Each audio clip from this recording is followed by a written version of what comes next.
Hi everyone, hello. Just checking, can everyone hear us all right? Can everyone see us fine?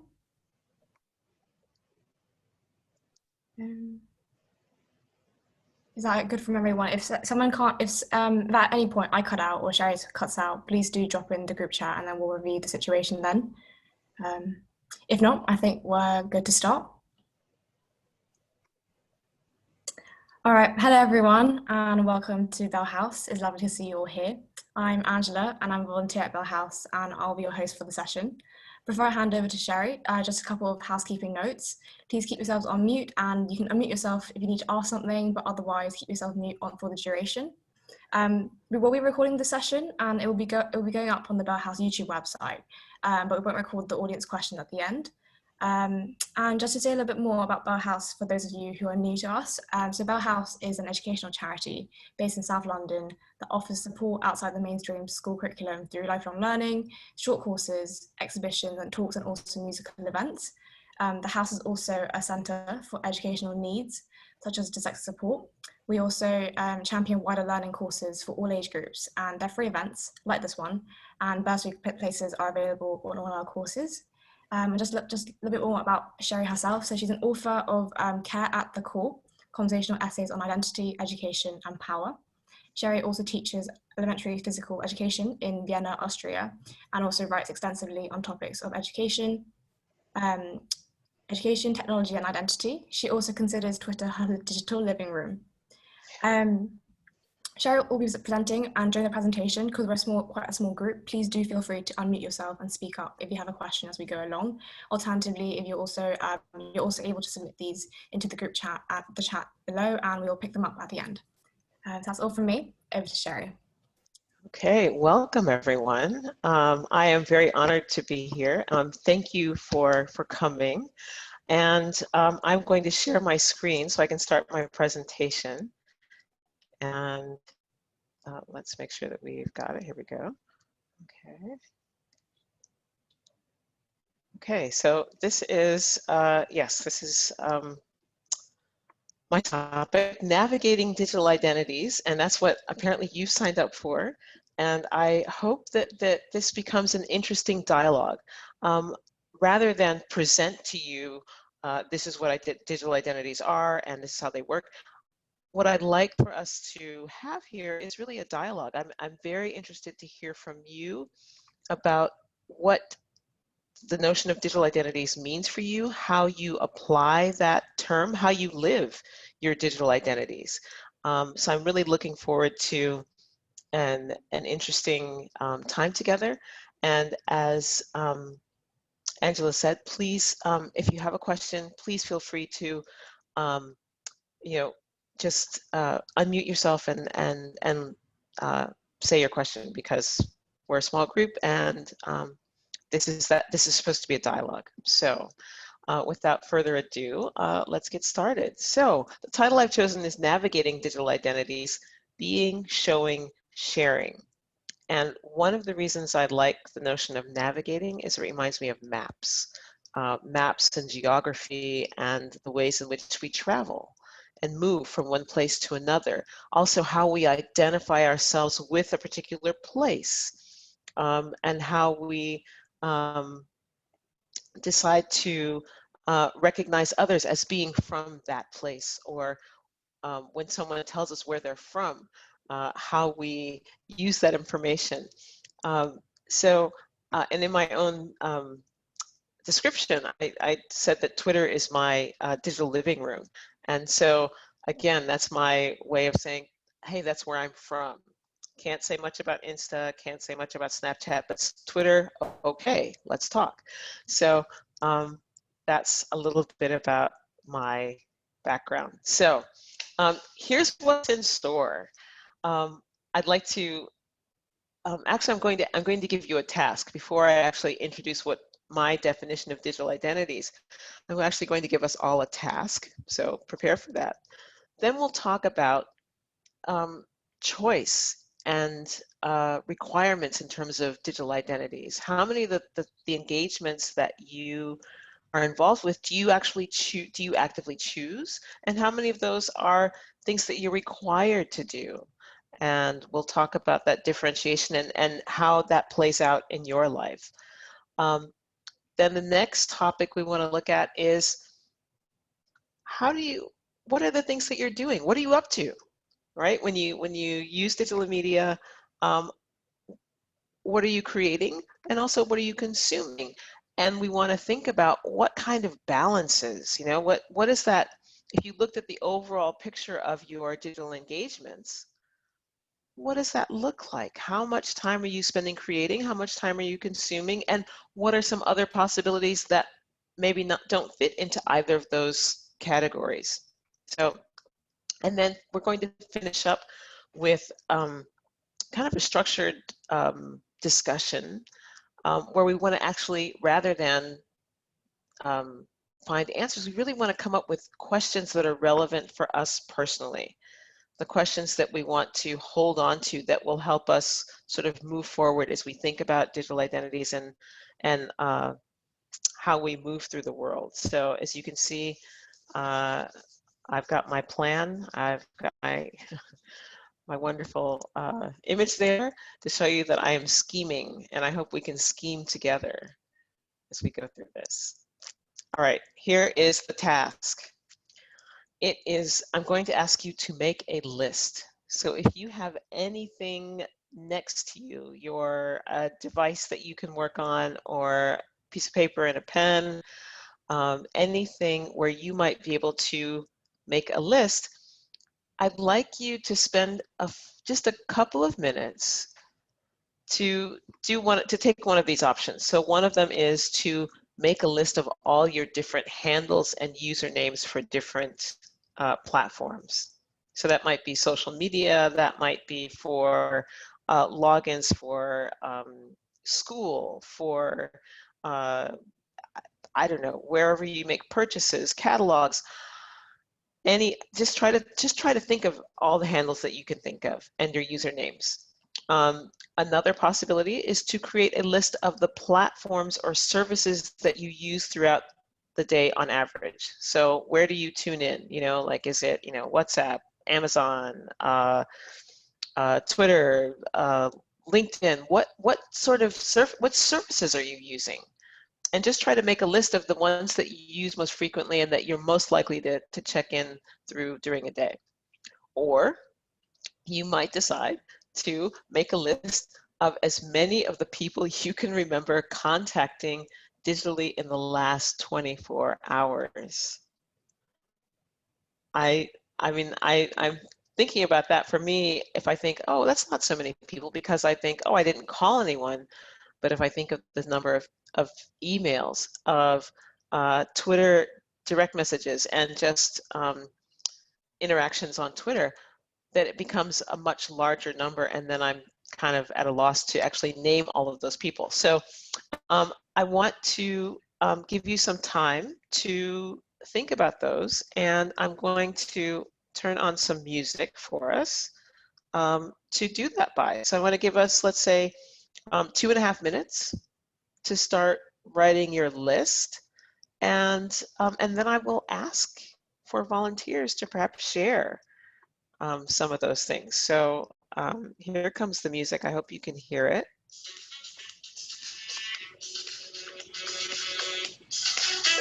Can you hear it?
take a few more seconds.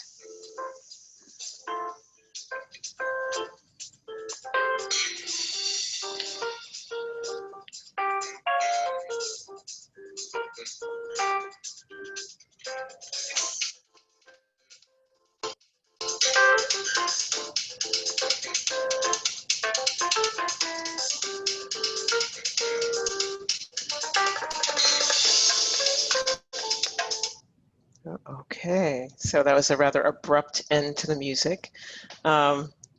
So I'm curious actually about, first of all, which list you chose to make and what you discovered. Because here's my question, is what did you notice when you created your list? Feel free to also use the chat instead of the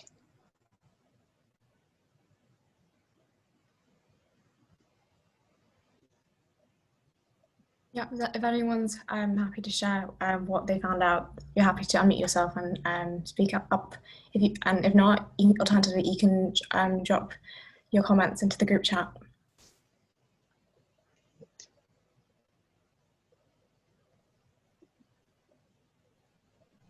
So what I am actually looking for is, Angela, can you help me? I am looking for the chat if I'm sharing my screen.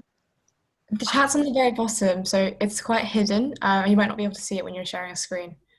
Unless Okay. you're Zoom savvy and you're able to multitask on that No, front. wait, that was my, didn't want that. No, see, now I've got, okay. Anyway, I'm happy to hear it. Looks like Jenny is ready to share something with us. Oh, hi. Hi, Jenny. Hello, and nice to listen to your talk and your ideas. And I had to run downstairs to get a bit of paper and a pen because I wasn't ready, and Oh, I should have okay. been ready with a pen. So sorry about that. But No I don't know worries. what you're really look at. I mean, you're saying what did we notice? What did I notice? And I suppose the biggest thing I notice is that I use it so much, and I think that I suppose I'm using it much more now because we're in sort of lockdown, not quite lockdown. Right. So I was calling somebody who was overseas, and she's overseas because she's chosen that place to be where she wants to be while we're busy with COVID, and so I have to talk to her by FaceTime, I think it was. Okay. So I don't know quite what you were thinking about your question, and what did you notice? I just wondered if you could expand more on that. Okay, well, just thinking about if we looked at some of the lists, so I'm curious to hear about what people listed as the things that they use a lot, what they noticed about the things that they chose to, in thinking about their handles, their different, so the options that were there before, which things people chose. And it looks like, is it Shazia? Did you plan to share something?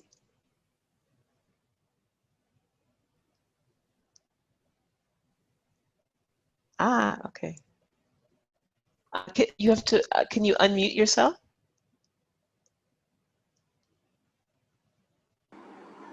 Yes. Yes, can you hear me? Yes, now we can hear you. Okay. Actually, I'm sort of person that I don't like to spend my mind on so many things because I think it consumes a lot of memory, not just time. And there are so many sites, so many passwords, so many usernames I forgot, and most of the time I try to use to be simple and use to few sites and few usernames and passwords. And the problem is Okay. that I think that we spend a lot of time on these sites, and that our original life, natural life, is affected by these things. So I am sort of I'm tired that we are looking at the screens all the time. It is affecting the eyes. And yes, about the topic, like if we talk about the identities, so there are multiple identities are created. Like people have different identities for different sites. They construct an identity, and I mean, like, it is not that simple. A lot of people are engaged in these kind of activities, like they are, I mean, they are trying to project a one kind of identity on one side, and they have another kind of identity on another side. Like they are different on different sides, and it is, they're putting a lot of effort and energy, actually. It's quite, maybe they don't realize, but I mean, like, constructing an identity is very hard thing. And especially constructing like artificial identities, it is much more difficult, time consuming, energy consuming. This is actually, I do believe that this is an age where people live with multiple identities. Mm-hmm. Mm-hmm. Okay, thank you. Thank you for sharing that. And I think that it's part of the reason that that's in the title, right? Digital identities, plural, to really acknowledge that reality that not only do we do that digitally, but we live multiple identities as we go Yes, through life, just in based on our context, right? Where we are, family versus work versus other sort of interests. So how we show up in different spaces will vary. So and digitally that is not really different, but I like the fact that you pointed out the degree of energy that people invest yeah, in demonstrating particular types of identity and showing up in a particular way, whereas in real life that may not be the reality. So yeah. that's a really important those are some really important aspects that you point out. Did anyone else there want to share about their lists or what you discovered in making your lists?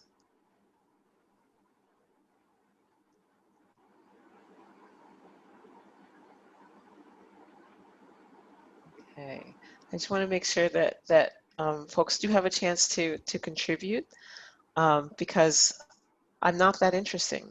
I mean, I love to talk about this stuff, but I am not the show. I'm not the star of the show. Our conversation is the point.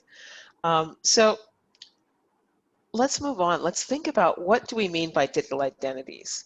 And one of the texts that I have used in the last couple of years is by a group of scholars who are working, I think, in Switzerland, Oliver Erzscheid and a group of folks for, produced actually um, an open book. So it's available online for free. And it really is about, and the question is, what is digital identity?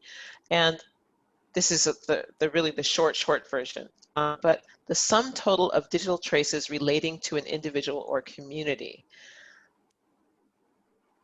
And if you think about it, if you think about what constitutes digital traces, all those cookies that when you go to a website, you go to it takes you to a link, and then it asks you, they say, hey, we use cookies to improve your experience, blah, blah, blah. Those are digital traces, but not the only ones. But think of all the cookies, all the cookies that you leave in visiting various sites to find out different pieces of information, to perform different tasks. So digital traces is huge. I mean, and that's actually, when we say that data is the new gold, the digital economy is based on your data. it's our data, right, that is being mined and used to then sell to others. So what Ehrtscheid and the others go on to say is that the sum total of digital traces, that there are sort of three aspects that they sort of see. And one is who I am. So the various profiles that we have. So I have for instance, I have a few profiles. I have a profile on LinkedIn. I have a Twitter profile on Medium where I write, WordPress. Those are some really tangible places where I know that I have sort of, let's say I call it digital real estate. Like that's a place where I claim some space that's my own, it's my name, and it's my accurate name. So I'm using my real name to describe what I do, what I write, and so on. Then how I behave. Now this, there we have to think about the things that you actually do online. And that is something that every time you go to a link, you read an article at The Guardian or at or you listen to a bunch of songs, you click on a playlist on Spotify or a podcast on Apple Podcasts, whatever. But the point is that each time you do that, that is taken as an indication, and that companies, all they do is track those movements, that their sole job is to track the movements not only that you make, but all of us make. And so, of course, Amazon has your whole, well, I don't know, I mean, Amazon has your purchase history if you use that service. Which is why they can say, people who like this also bought this. Like, can I interest you in this too? Because other people liked it. I bet you will too. And that works. It's actually something that works. I mean, think of how many times you've perhaps purchased something on Amazon, and then you saw the 2 or 3 other items, and you thought, oh, maybe. Well, actually, that's not a bad idea. Well, of course it's not a bad idea, because thousands of other people have also made that same choice. And so it seems like a good idea at the time. So you'll spend a little bit more time, and also you'll spend a little bit more money and a little bit more time on their platform. So our behaviors are things that we may not track as diligently as the data aggregators, who then want to parcel and sell that information to other companies, right? And then what I think. So for me, that's the most tangible, because I write. So I write a lot. I tweet a lot. I have a blog. I have a publication, and so there's a lot of I have a lot of written traces all over the internet. It's not all over the internet, because not everybody is reading my stuff. It's not that interesting. But it's just understanding that I know that, okay, my name is on this, it's on this, I'm in this community, someone mentioned me in this article. And so those are 3 different aspects, right? Who I am. So all those logins and profiles that we are asked to create. Hey, wouldn't you like to subscribe? Here, leave your email, right? So that's already another profile. How I behave. So that subscribing to someone's newsletter, and sort of the questionnaire that comes later about, well, how did you find us? Tell us more. So someone is there are lots of folks who are plenty interested in exactly why you made those decisions, because then that becomes an avenue for helping to guide your next, probably purchasing decisions, but also your other decisions around how you approach a service, which services you will locate. So locating this talk tonight, that would be another conversation we could have. How did you find out about this? How did you get here? What led you to that? That's a whole nother conversation that is of interest to not only Bell House, but certainly would be interesting for other folks who are looking at maybe a similar demographic. preparing for university, young people between a certain age group. How do we reach them? So again, that they're understanding how many different interest groups there are involved in wanting to understand our behavior is, I think, an important part of appreciating the complexity of digital identity. And then the what I think piece. So where are you, actually that's about where are you creating, not just where are you consuming, but where are you creating? Where are you showing up visibly with images, with written traces, and all of those things. So yes, Jenny.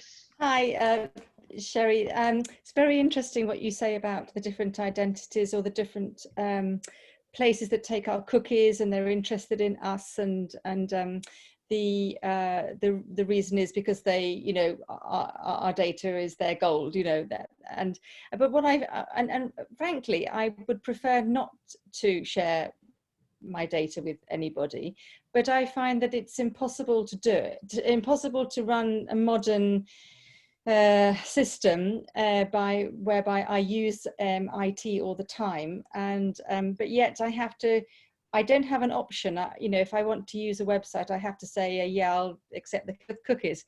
And sometimes I've said, okay, I'll read all the things, and I'll click, you know, no, I don't want this, I don't want that, but I don't really understand it. So I find it's very difficult to, and I feel like we're sort of you know, pretty, you know, I think that others have, you know, more hold over us, if you like, the big companies.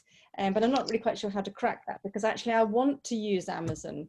I want to use things, but it's just knowing how you just sort of have to pack away your fears about what they're going to do about the data. But I do want to think about, you know, how I can control that a little bit more, I think.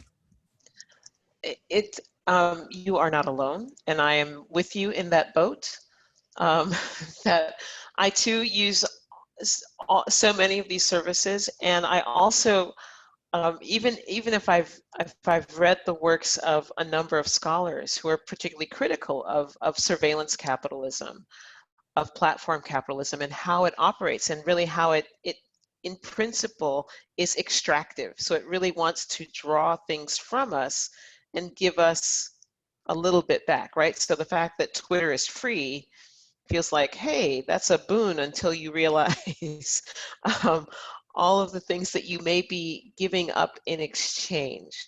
So it's a hard one, and I absolutely agree with you that it's not an easy thing to decide how you will navigate all of those different agreements. If you look at the terms and conditions of most services, it's bewildering. It's beyond bewildering. And of course, they know that. They know that we don't have time. We need the service. We need it now, and we want to go.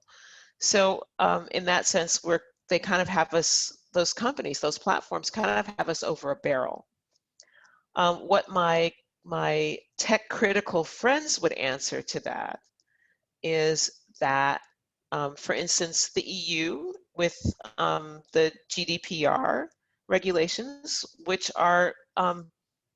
may seem, you know, like, wow, that's a lot. It's a lot of work, but it is one that at least puts those platforms on notice that they have a particular responsibility for thinking about practice or about our privacy and how they will engage consumers. So I think that step is an important one, that it sets a precedent. But again, it's so fragmented, right? Facebook is everywhere. Google is everywhere. And so the EU has taken a stance, but what about, you know, Southeast Asia? You know, like, will there be and China has its own arrangements with different platforms. So we have a long way to go.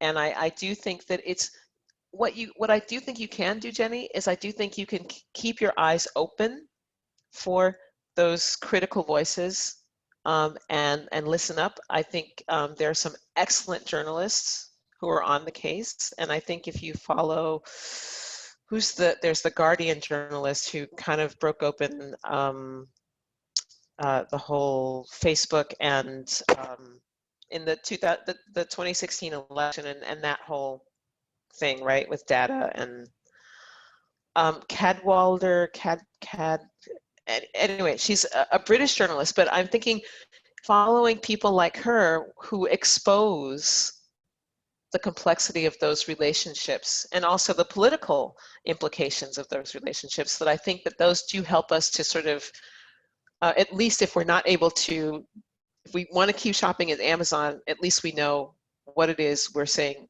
yes to and what we're actually supporting with our dollars or pounds or euros.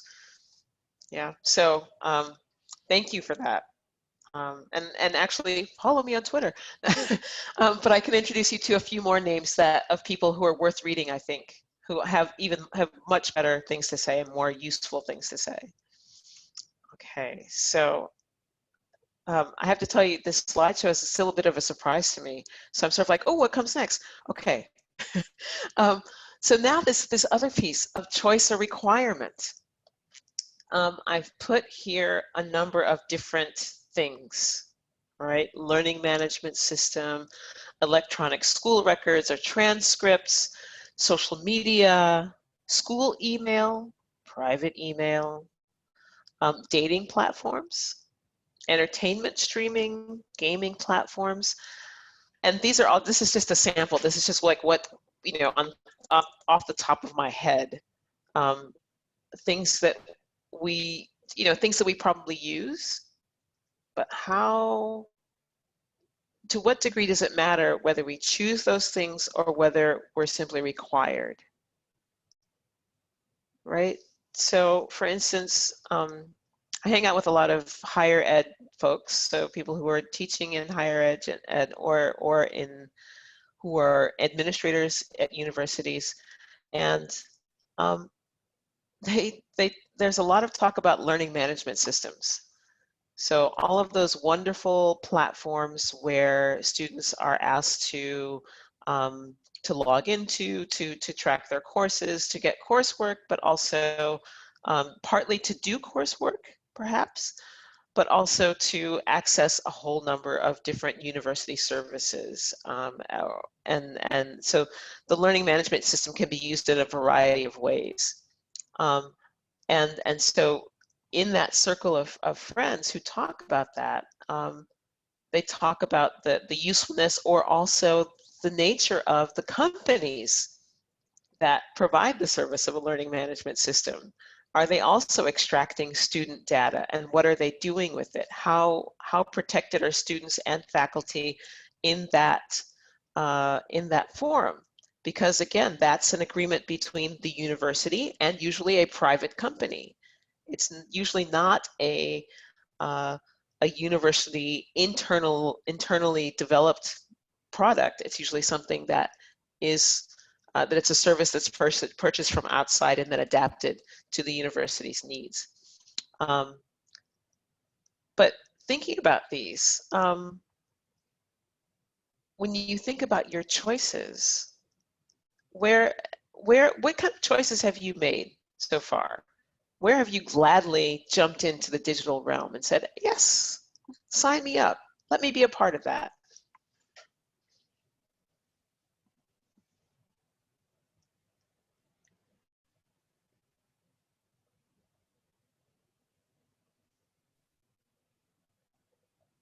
I think for me, like speaking just from a younger generation, it would be social media. But it's also partly like peer pressure where everyone around you is listed on social media and you feel the urge to get on there as well yourself. Or you're actually looking for a job, then you would feel obliged to commit to LinkedIn and having an account there.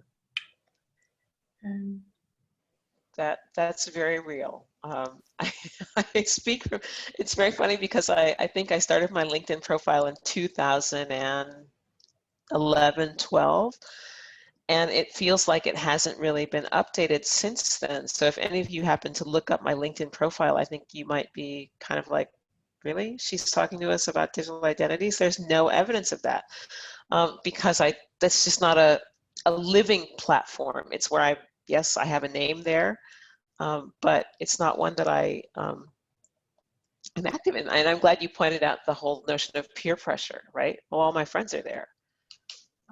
If you ask people about Facebook, I think that's maybe the number one reason. My family's there. That's how I stay in touch with friends from way back or recent friends. Other thoughts?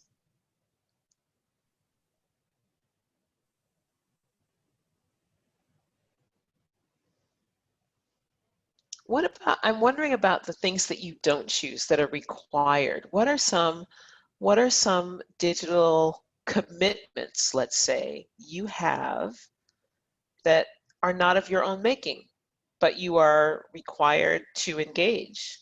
That could be professionally, it could be through school, through, yeah. What are those what do those engagements look like?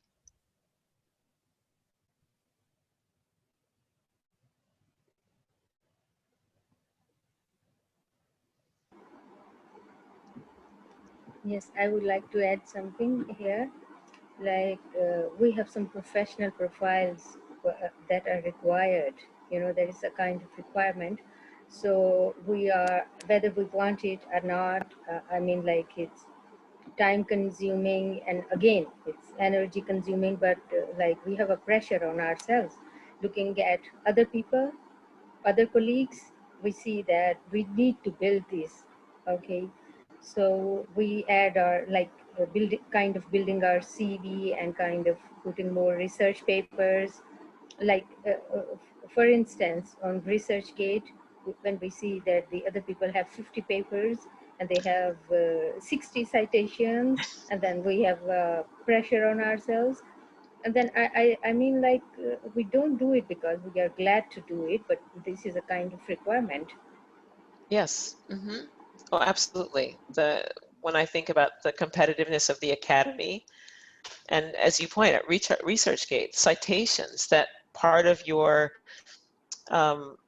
building your portfolio, your professional portfolio, is very much tied up in making sure that your name appears in the required journals, and often enough to be regarded as, she's done something of value, or they have done something that, okay, we need to look at.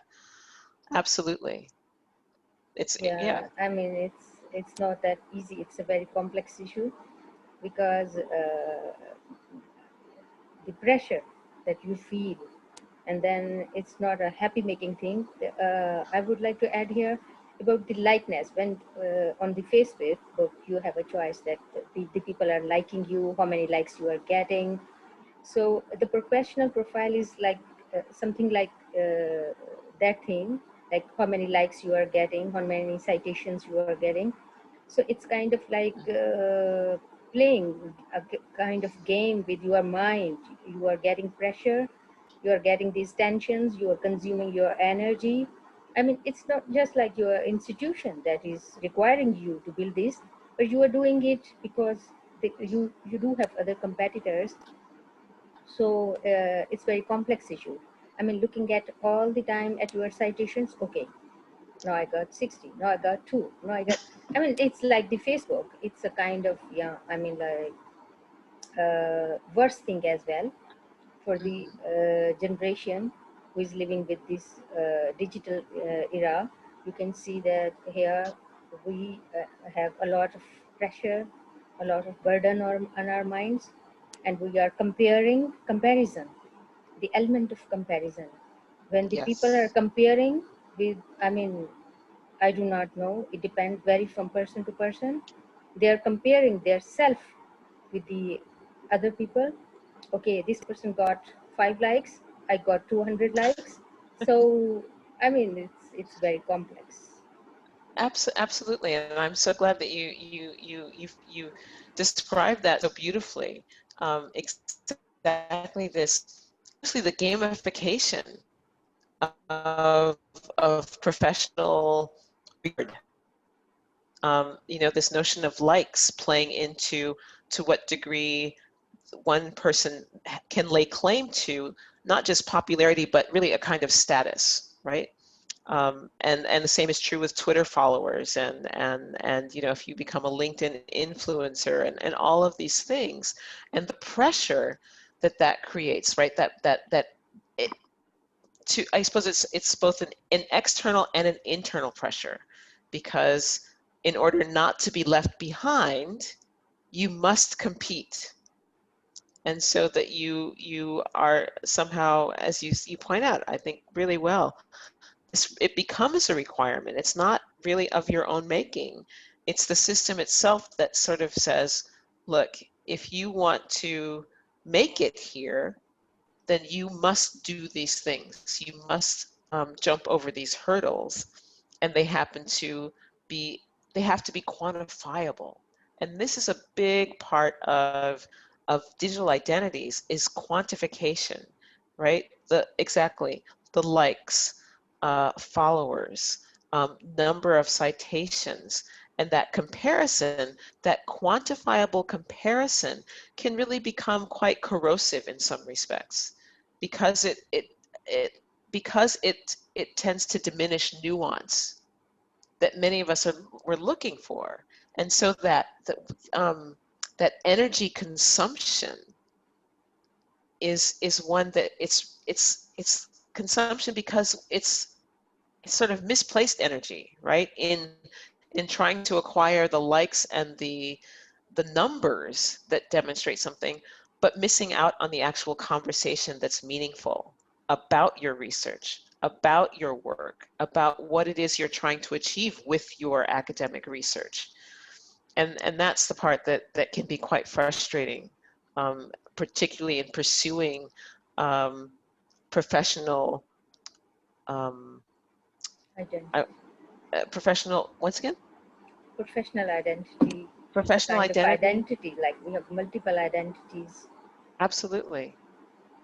And so thank you for that, because I think that's a really important piece and something that I know that several of my colleagues are faced with.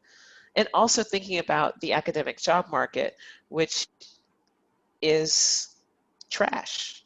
I mean, it's tough, right? It's really, you complete your PhD and then you can't make a living wage, and at least in the United States and other places, that's very, very difficult. That because so many lecturers are part-time workers, essentially. And so it's a real imbalance of the system, and sort of the digital identity piece is something that kind of plays into it. So you have the notion of the public scholar, who may be able to develop an audience, a wider audience, far beyond the academy, and that becomes a kind of currency to bring back into the academy. So some people have been quite artful at doing that, but it is a game that is still, unfortunately, I want to say rigged for certain outward identities, for certain outward social identities. So that's a larger conversation to have. And join me on Twitter and we can talk about it some more. So before the rest gets away from me, consuming and creating. So I'm curious about what are you creating and what are you consuming? And I made up this, I thought, oh, I really want a pie chart. And I found out how to make it. So I thought, oh, okay, 45% creating, 45% consuming, and 10% mystery. Ooh. Because of course, I don't know you. I don't know what you're up to. So I want us to think a little bit about how, I don't know, do you identify yourself as more of a consumer, or are you a creator? Contributor might be also a useful term. But how do you see yourself? How do those, not that you don't need to quantify it. I just thought it was kind of funny to quantify it because, right, that's what digital media does for us. But how do you identify yourself?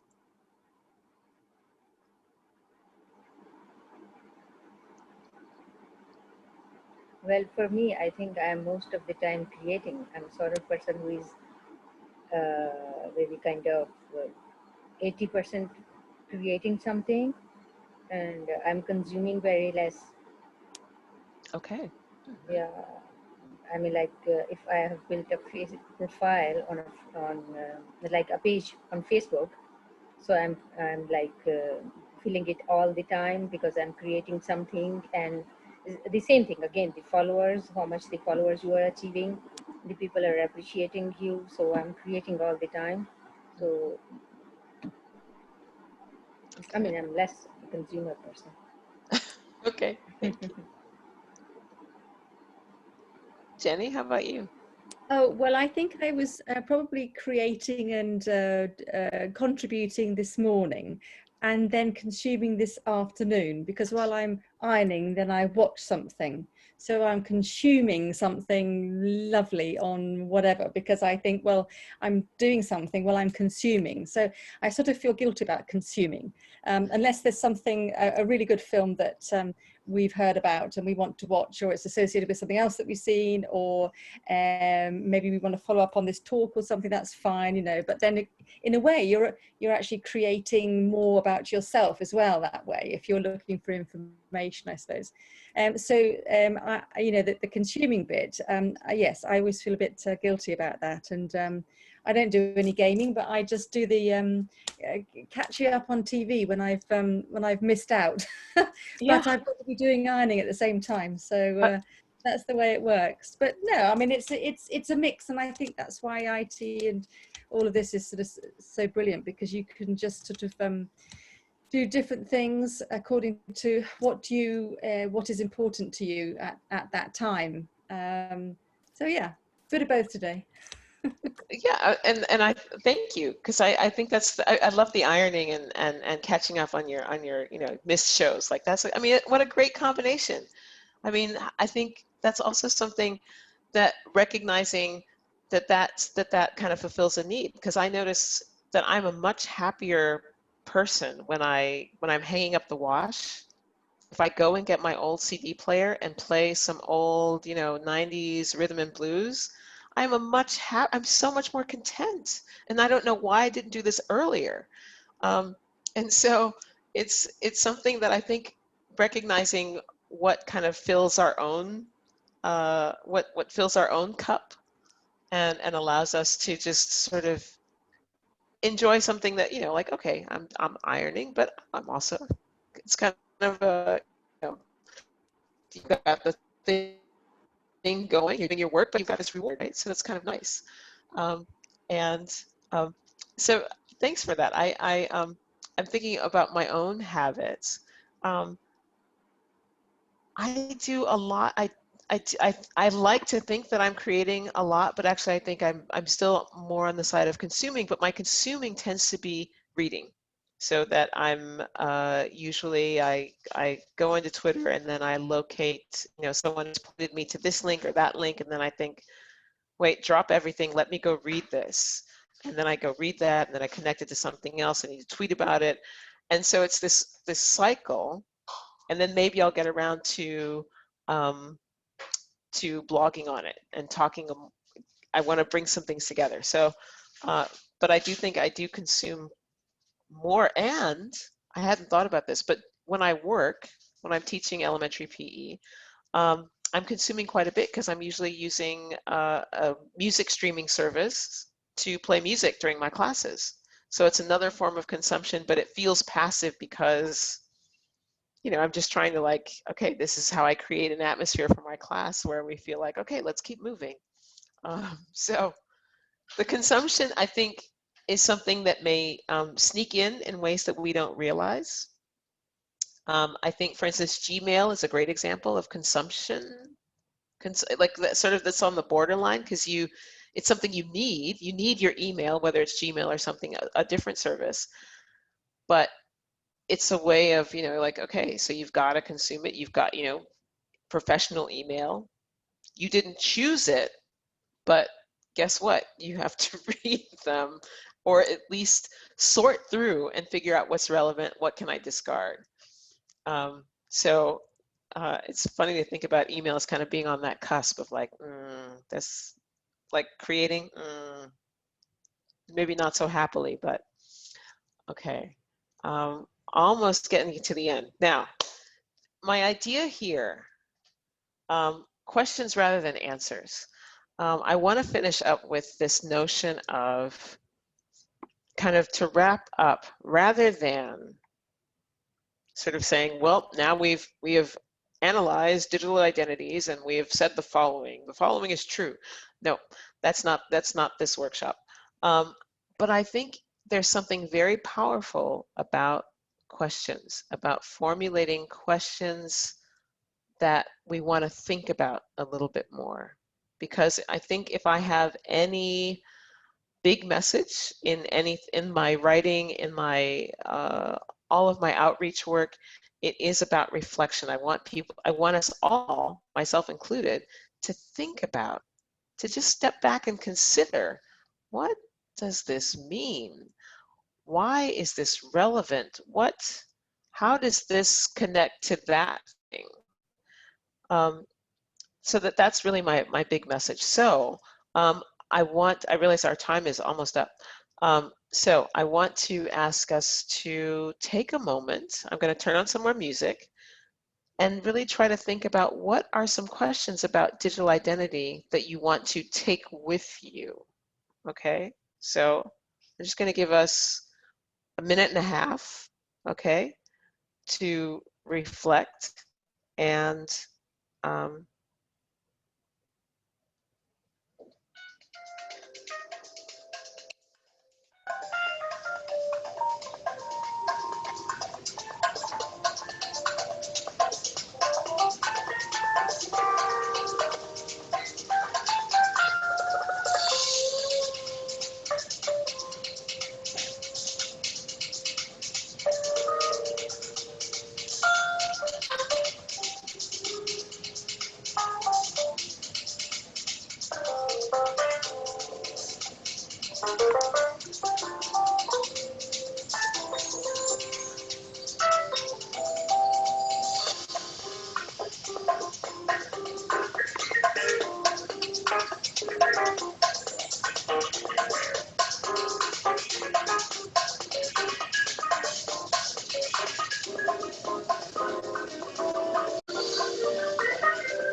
I still haven't learned how to do that slowly. Like I push the button, it's like, well, mute. Okay. So much for tech expertise right here. So I'm curious about your questions. What sort of questions do you want to take with you from this talk?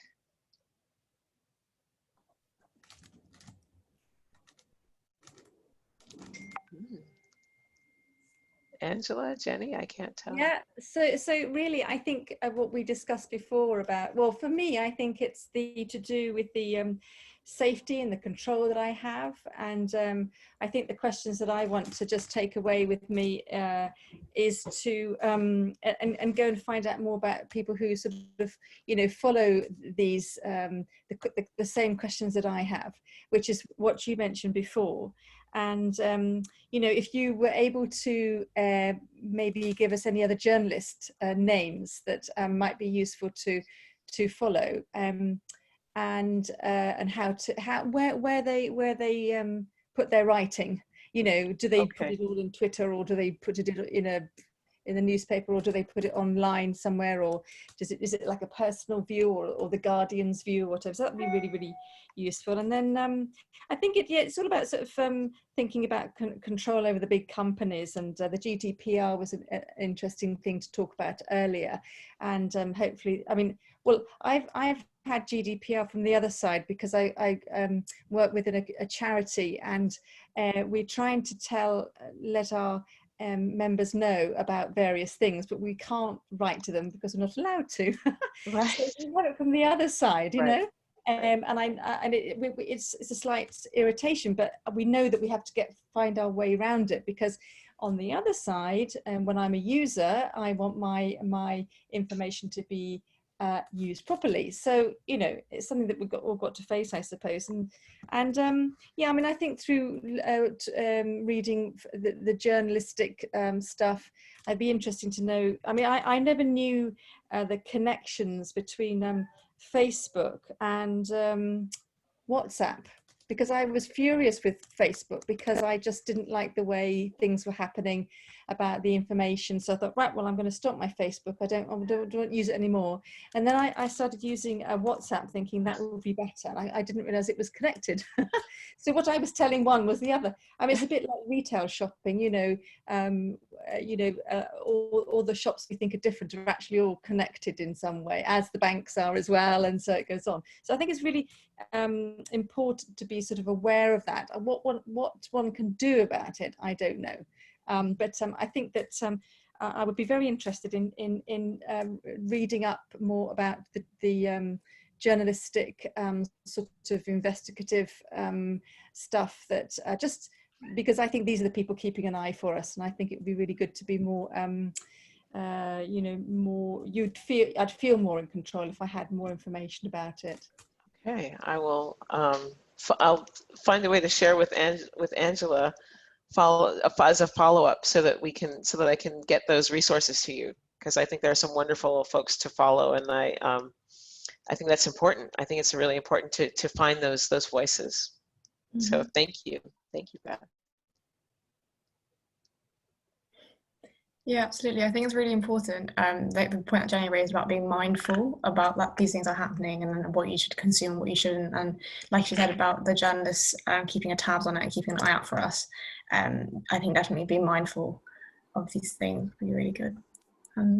Shazia, did you? Yes, I agree with Jenny about the information. The multiple sites are getting information, and we don't have control over it. And sometimes I also face these troubles, and I think that maybe if I am, especially, if I am posting my picture on ResearchGate, why Google is scrolling and taking it without my permission, and then sometimes I do not know. If I don't want to share something with other sites, I mean, it's very complex, and it's very sort of difficult thing that you are posting, or you are giving your information to one site, and the other sites are getting it without your permission. You have no control over it. So it's there must be some kind of data protection, or there must be some kind of things to give the consumer some kind of control over the things. I couldn't agree with you more, and it kind of builds on what Jenny was saying. Yeah. That I think that seeking that control, and it's maybe feels that is maybe the hardest part, right? Because we are facing these gargantuan platforms that seem to have all the power, and we as users are just that, right? We're just users but we do have some options, but they're hard to see, and they require a degree of vigilance and sort of strength of will to insist upon. But I do think that there is power in community. So finding those voices and listening to folks who tell you that there are paths to do that, I think is very powerful. So I think the follow-up to this conversation is maybe almost more important than the conversation itself. Is really how do we connect to those resources that give us some options. I realize you don't have to go out and buy Shoshana Zuboff's Surveillance Capitalism, which is a huge work, but it's a tough one. And if you look up the title, I can't remember the author, Platform Capitalism, that is a good standard text, which I believe is also open, so that you should be able to find it on the internet and pretty easily, and be able to download it, I think, free of charge. But I can't remember the name of the author. So this last one is my slide here is my thank you, and where you can reach me. So yes, as I said, Twitter is my my digital living room, Edified Listener, at Edified Listener. My blog has the same handle, so edifiedlistener.blog, and my email, sherishbalitz@gmail.com. So those are all ways to reach me, and I would really love to hear from all of you. And I will get back to you with more resources, and I will also share with Angela more resources that can be shared along with the recording of this event. So thank you all so much for coming. It was a lovely conversation. Thank you, Bell House and Angela, for having me. It's been such an honor. I'm really thrilled that I got to be here and to share. No, we're really grateful for having you here ourselves, and thank you so much. That was really great and really interesting. I hope that even everyone's enjoyed the session. That's been helpful. And if I could just wrap up briefly. Yes. So yeah, so that actually wraps that. So if you weren't in the know, that actually wraps up our preparing for university event series, even though it didn't really seem like it fit the topic. But these series started last Wednesday, and we've had sessions going every day of the past week. And whether or not you've attended one early in the week, recordings of select sessions, including today's one, will be uploaded onto the Bell House website. And we'll also be putting together some resources and creating it into a resource page showcasing these recordings and also presentation slides like this one, and also resources that were used. And in regards to the event today, we'll also be sending out some feedback forms via Eventbrite, so please do take the time to fill these in, as very useful for us, and we're very much appreciated. And do keep an eye out for upcoming events at Bell House and sign up to them via Eventbrite. But thank you everyone for joining us today. Thank you, Sherry, and have a good evening. Okay, thanks so much, everyone. Take care. Be well. Thank you, Mary. It's nice to meet you. Same. Bye for All now. right. Take care. Be well. Bye. Okay. Bye, Shazia. Bye. So long. Thank you.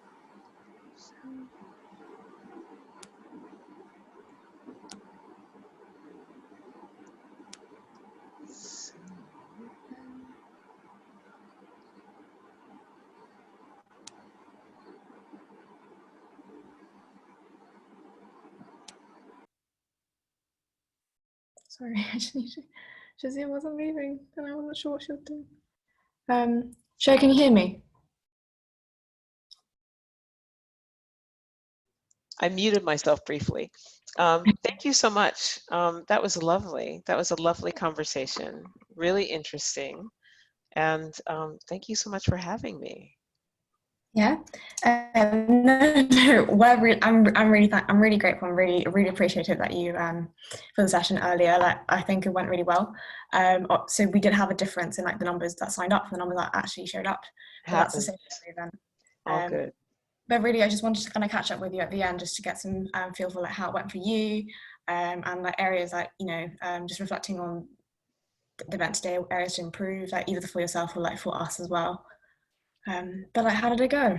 It went well. I mean, it was fine. I think it was maybe a little bit challenging for folks to actually sort of feel like it was safe to bring up their questions and to actually bring their voice into the room. But I think again, those concerns that people bring are not I want to say universal, but I hear them again and again and again. And so as I said, I think maybe the follow-up is almost more important than the actual conversation, because it gives me pause and makes me think, okay, so I've done this. What would I want to write about this? And what I would say is, okay, let me go back and think about what are my favorite resources? Like, who are the folks that I really would say, oh man, read this guy. Read these women. They're talking about some stuff. And that is I think maybe the more important part, is really connecting people to, read this article, read these people. So yeah, that I thought it went well. I'm actually pretty pleased with my my number of slides, that I didn't try to do too much. Yeah, it was a really good experience. Mhm. And with the audience today, so obviously when we spoke about this a few weeks ago now, I think, we kind of spoke about it session being more catered towards like a younger crowd, a younger audience, like more young people, and discussing about just digital identities. And obviously with the audience today, there was a mix. I mean, from the people who did speak up, it seemed like we had quite an older audience there. But if you were Right. to kind of like, what are your thoughts on that? And if we were to have a session full of young people, and you were trying to communicate and teach on digital identities with younger people, have a conversation with them, what would you expect them to kind of comment on what sort of points would you try and raise then? I guess I would be interested to what degree their perceptions would be, I would suspect, be more attuned to social media, right? That their concerns, their thoughts, their actions might be more connected to social media and the implications there. And so that's for me is really I really want to understand. I still am trying to understand how young people use digital media. Like I hear, like, oh, we don't use email. Not true. Well, which is funny to me, because I think, well, most companies still use it, right? They don't, WhatsApp you, hey, you got the job. It's like it's an email, right? So, or maybe over a hiring platform. I don't know. Like if they're like something like one of those, maybe that there's a message that passes through that other platform rather than a direct email.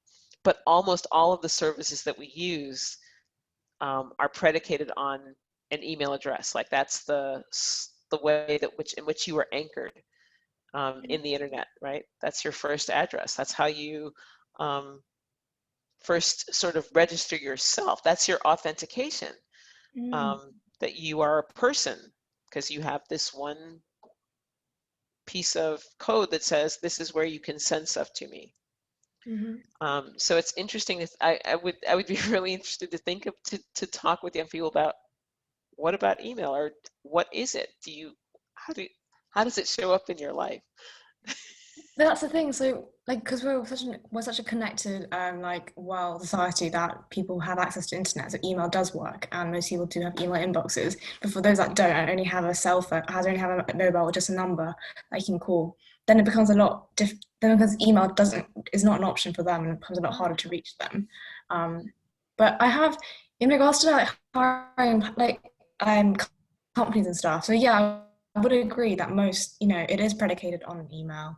And the reason I brought up LinkedIn, I found that kind of funny, is because I have had LinkedIn all this time, and I know it's like something that everyone should have. Like all my friends around me have LinkedIn accounts. But again, I hadn't updated this until just 6 months ago, when a client actually emailed me and was like, I can't find you on the employees list. I can't find you attached to something. And then that's when my boss was like, yeah, she's on you. Like, you're going to have to localize yourself on the company LinkedIn account, and then you're going to have to do up your profile. And then I sat there and I was like, how did that happen? Right. Yeah. Because it's interesting, because it's really not something that I don't use it to interact with people. I could not tell you for the life of me how many contacts I actually have. But LinkedIn keeps sending me emails saying, people are looking at your profile. Like, so and the other part of it is also realizing that I'm not in the market for a job. So that's another piece of it, that I'm not, if people want to find me for the work that I think is interesting, then they will have found me through Twitter. So that's and I can say, like, the whole digital pedagogy group, that's a Twitter community. Oh, So yeah. Like Naomi's quite active on that, actually. Yeah. No. yeah. Oh, So yeah. That's interesting. that's how I have become connected, and that's also, I have to say, it's been the easiest way to reach my audience in terms of writing It's just an easy distribution channel that works well and has been surprisingly gratifying, and also in terms of the back and forth that comes with community, right? It's not just like, you know, I put something out and then a bunch of random people have something to say. No, it's usually friends and people that have read my stuff over time and have a response, and then we can go back and forth on that. So that's something that I really appreciate, and it's not something that happened overnight, but over the 7 or 8 years that I've been there. So That is quite interesting, because I've always been thinking about Twitter. Not enough people around me have Twitter, and I don't have it myself. And I've always been not skeptical, but just haven't really opened my mind to the idea of Twitter. But hearing what you say and thinking about my activities on my social media and thinking about the balance of whether I'm consuming or creating, it does seem like I am trying to have conversations with my my audience on social media like Instagram or Facebook, and I don't really get that much of a response. Whereas on Twitter, from the sounds of it, it does seem like it's a better platform for conversations to happen, for you to be like creating a touch point for people to connect with you and then to reply. And that sounds like a much like healthier, if anything, or one that suits people better, specific it starts out that way. Yeah. I think Twitter starts out that way, and that depending on your particular bent and your interest area, you can find that community. But then